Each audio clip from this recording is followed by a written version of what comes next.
اسهل واسرع طريقة للصلصة البيتي الطبيعية للمشويات في العيد. تعالي هقولك ازاي تعملي صلصة بيتي 100% ومن غير اي مواد حافظة.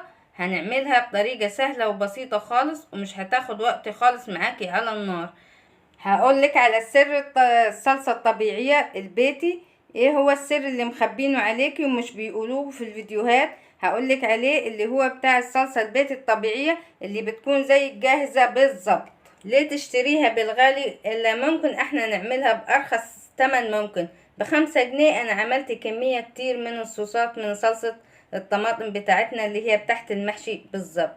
تعالي هقولك على طريقة سهلة وبسيطة خالص، وما تشتريش اي صوص في العيد ان شاء الله علشان تشوي بيها اللحمة للمشويات بتاعتنا وللمحاشي وللمكرونات وللممبار ولأي وصفة انت عايزة تعمليها بالصلصة هتعمليها ان شاء الله. انا هدى ودي قناتي. لو اول مرة بتشوفوني يا ريت تعملي لي لايك وتعملي لي اشتراك في القناة. وانا بشكر جمهوري جدا اللي تفاعلوا معايا على فيديو الفطير يا جماعة. كل سنة وانتم طيبين. هنسمي الله ونصلي على الرسول وهندخل على الصلصة البيت الطبيعية بتاعتنا. اول حاجة انا معايا 2 كيلو يا جماعة. انا عاملة صلصة كتير بصراحة، بس قلت اعمل الوصفة لحبايبي الحلوين والست الكل طبعا عشان تستفيدي منها في العيد. انا معايا 2 كيلو هنا من الطماطم، دول ب5 جنيه، الكيلو ب2.5 يا جماعة. الطماطم رخيصة دلوقتي، روحوا اشتروها واعملوا صلصة علشان العيد. بس كده انا غسلتها كويس ونقعتها في المية. طبعا حطي لها شوية خل ممكن او شوية بيكربونات الصوديوم مع المية، تسيبيها لمدة 10 دقايق عادي بس، وبعد كده اشطفيها مرة واتنين وبس كده تمام. هنقطعها، نشيل البذرة دي، لازم يا جماعة البذرة تتشال زي ما احنا شايفين، وقطعيها عادي يعني اي تقطيع عادي مفيش اي مشكلة. مربعات اي حاجة يعني عادي، ممكن تحطيها سلمة مفيش اي مشكلة. بس كده انا هخلص الكمية وارجع لكم. هي دي الكمية. انا هعمل 2 كيلو يا جماعة، من 2 كيلو هعمل صوص جميل جدا للمشويات. بس كده تمام. انا هحطها على النار يا جماعة، مجرد ما تغلي يا جماعة على النار. هي نص ساعة بس، اكتر من كده لا. ما تخليش الطماطم تاخد وتدي معاكي كتير في على النار علشان ما تفقدش القيمة الغذائية برضو بتاعتها. يعني في ناس بتسيبها ساعتين وثلاثة، لا هي نص ساعة بالظبط بعد الغليان. وتكون نار متوسطة، يعني بقى اول ما تغلي كده خلي النار متوسطة بحيث تاخد وتدي مع نفسها. بس كده انا هغطيها واسيبها تغلي نص ساعة زي ما قلتلك. هي دي المدة المحددة للصلصة قبل ما نضربها في الخلاط. شايفين اهي انا بديها نص ساعة بس. انا ما بغليش الطماطم كتير يا جماعة، وانتوا شفتوا طبعا شكل الصلصة عامل ازاي معانا. انا هعمل تجربة هنا زي ما احنا شايفين. اهي اتقطعت معايا كده كفاية. كده كده القشرة هي انا شايفة ان القشرة طلعت منها خلاص، هي كده تعتبر استوت. انا مش عايزاها تستوي كتير يا جماعة. في فرق بين لما تخلي الطماطم تستوي كتير وبين فرق ان هي الطماطم تبقى كده لسه صحيحة يعني شوية. بس كده تمام. انا هطفي عليها واسيبها تبرد تماما. انا عايزاها تبرد خالص، ممكن تبيتيها عادل تاني يوم مفيش اي مشكلة. بصي معايا في الفيديو واتبعي الخطوات علشان تعمليها صح. بس كده انا بصراحة بيتها وده تاني يوم الصبح. هتشيلي منها اي زيادة مية زي ما انت شايفة. انا بشيل الزيادة بالكبشة ازاي او بالمغرفة، بنشيل اي زيادة. انا يا جماعة ما حطيتش مية خالص على الطماطم بتاعتي هي وبتغلي. هي الطماطم هي اللي جابت المية اللي احنا شايفينها. يعني بعد ما تستوي لو سبت الطماطم برضو تغلي كتير على اساس انها تمتص المية بتاعتها مش هتمتصها خالص. انا عشان كده بقول لكم شيلوا شوية المية اللي انتوا شايفينه. تعالوا نشوف السر مع بعض النهاردة. السر اللي هو الفلفل الحلو ده مسكر يا جماعة، وهيخلي طعم الصلصة تحفة. عايزاكم تجربوا الصلصة بتاعتي اللي انا بعملها دي بطريقتي. والسر اللي مخبينه عليكم ان بيحطوا الفلفل الحلو ده اللي احنا شفناه. وبعد كده هضربها زي ما احنا شايفين طبعا بالهاند بلندر او بالخلاط. يقل كده ما يبقاش يعني كتير لما تيجي تصفيها. شايفين شكلها ولونها؟ استنوا بس هي لما تغلي كده على النار هتشوفوا شكلها هيتغير 180 درجة. بس كده انا هصفيها زي ما احنا شايفين. هنصفيها بالمصفى بتاعتنا وبالكبشة كده زي ما انتوا شايفيني انا بحركها يمين وشمال كده فهي بتتصفى معايا بسرعة. يعني دي اسهل طريقة تصفي بيها الصلصة بتاعتك.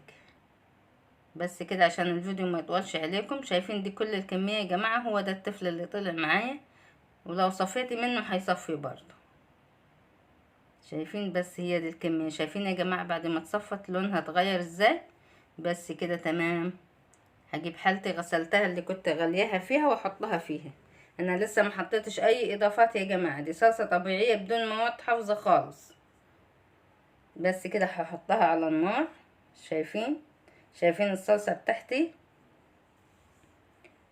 هحط لها دلوقتي ايه، معلقة ملح صغيرة ومعلقة سكر صغيرة بس، علشان دول 2 كيلو يا جماعة زي ما احنا واخدين بالنا. شايفين 2 كيلو جابوا كمية ازاي؟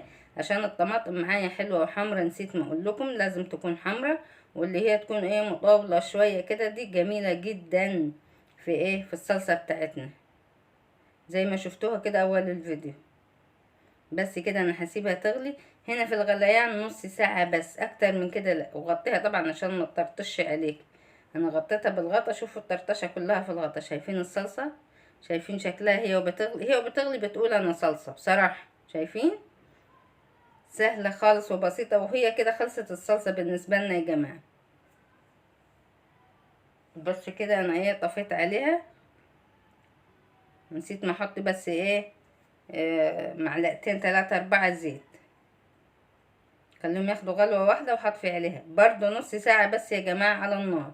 بعد الغليان تحسبي لها نص ساعة وتطفي عليها. شايفين القوام بتاعها؟ وكل ما تقعد هي هتتقل معانا. شايفين الصلصة وشكلها حمرا ازاي؟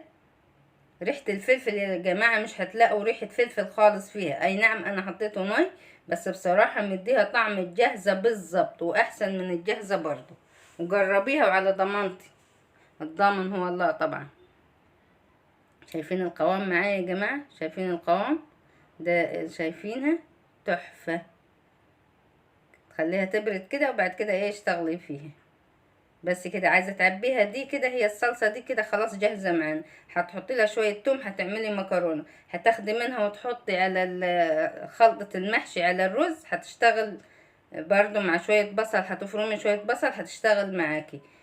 للممبار مع شوية رز والخلطة بتاعت الممبار برضو هتشتغل معاكي. عايزة تعملي بيها اي حاجة، مسبكات، فاصوليا، اي نوع طبيخ هتعملي بيها مفيش اي مشكلة. يعني هتاخدي نص كوباية هتعملك طبخة كيلو، هتعملك كيلو من الفاصوليا، لانها صلصة مركزة يا جماعة زي ما احنا شايفين. لما تعمليها وتشوفيها كده قدام عينك والله العظيم هتدعيلي. كده الصلصة دي جاهزة، شوية توم عليها وتعملي شوية مكرونة، والله مش هتحتاجي تحطي اي حاجة تانية على المكرونة، هي صلصة وبس. وظبطي بس الملح بتاعك والبهارات بتاعتك. بس كده تمام. عايزة تحطيها في كيس وتخزنيها، خزنيها. عندك برطمانات وعندك مساحة تخزين برضه حطي فيها مفيش اي مشكلة. بس كده تمام. تعالوا بقى هنعمل ايه الصوص بتاع المشويات. طبعا انا اصلا الصلصة عاملاها للمشويات، علشان ما تروحيش تشتري الصوصات ابو 50 و60 و70. ب5 جنيه ممكن تعملي الصوص اللي احنا هنعمله. بس كده انا عبيت برطمان وعبيت الكيس ده. الكيس ده ممكن يعمل لك كيلو مكرونة يا جماعة. بس كده تعالوا شوفوا هنعمل الصوص بتاعنا. معايا معلقة بابريكا ونص معلقة صغيرة من الفلفل الاسود، ومعلقة صغيرة من الملح، ومعلقة صغيرة من التوم بودر وبصل بودر، ومعلقة عسل نحل، يا اما معلقتين سكر صغيرين على الكمية اللي انا حطها اللي هي ايه نص كوباية الصلصة يا جماعة. هو ده الصوص اللي عشان تعملي بيه المشويات بتاع العيد. وحطيت ربع معلقة صغيرة، ربع كوباية من الزيت. وحطيت هحط هنا بصراحة كوباية مية، علشان الصلصة معايا تقيلة، فانا لازم اخف الصوص بتاعي اللي هتبل بيه ايه اي مشويات هعملها في العيد ان شاء الله. ومعايا هنا سر طبعا لازم نحط خل التفاح. مش موجود خل التفاح يا جماعة، العلبة دي ب20 جنيه. مش موجود هتحطي خل عادي مفيش اي مشكلة. زي ما قلت لك طبعا انا حطيت معلقتين سكر صغيرين بس ما ظهروش معايا في الكاميرا يا جماعة، ما تنسوهمش مع الخلطة دي. وحطيت ربع كوباية من الخل. لو حاسة الصوص معاكي تقيل حطي له مية مفيش اي مشكلة، عشان هي معلقتين الخل التفاح بنكملها مية بيبقى برضو مركز حلو. شايفين يا جماعة؟ هو ده الصوص اللي هنشوي بيه كل مشوياتنا في العيد ان شاء الله. ربنا يدينا كده ونعمل مشويات ان شاء الله. شايفين يا جماعة الصوص تحفة، والله العظيم تحفة. هي الصلصة كلها تحفة على بعض. بدل ما تروحي تشتري صوصات، لا تشتريها ليه؟ ما هي عملناها من كوباية صلصة، من نص كوباية. ده ممكن عادي تحطيه في باب التلاجة مادام حطيتي له زيت، وده ممكن تحطيه تخزنيه في الفريزر لو عملتي كمية كتير. من نص كيلو طماطم ممكن تعملي الصوص ده برضو. انا هعمل هنا تجربة يا جماعة، اللي هي ايه، جبت اجنحة وهحط عليها الصوص، بس مش هكمل معاكم ايه تجربة الصوص. انا اديتكم ايه الفكرة، وانتوا عليكم تنفذوا. تخيلوا ان الاجنحة دي اللي هي لحمة هنشويها، او ديك رومي عايز تشويه شويه، عندك فراخ عايز تشويها اشويها، عندك شيش طاووق برضو ما فيش مشكلة. اي نوع مشويات عايزة تشويها اشويها بالصوص ده. حاجة كده سهلة وبسيطة، بدل ما انت تروحي تشتريه بالغالي، لا عملت لك ابسط طريقة للصوص عشان تستخدميه في العيد ان شاء الله. وكل سنة وانتم طيبين. حطيه في البرطمان وحطيه في باب التلاجة وهتستخدميه ان شاء الله. هو كده كده كده هيخلص معاكي، يعني لو ديك رومي هياخد معاكي نص البرطمان ده بس. وكل سنة وانتم طيبين، وما تنسونوش في الشير واللايك والاشتراك والدعاء، ومع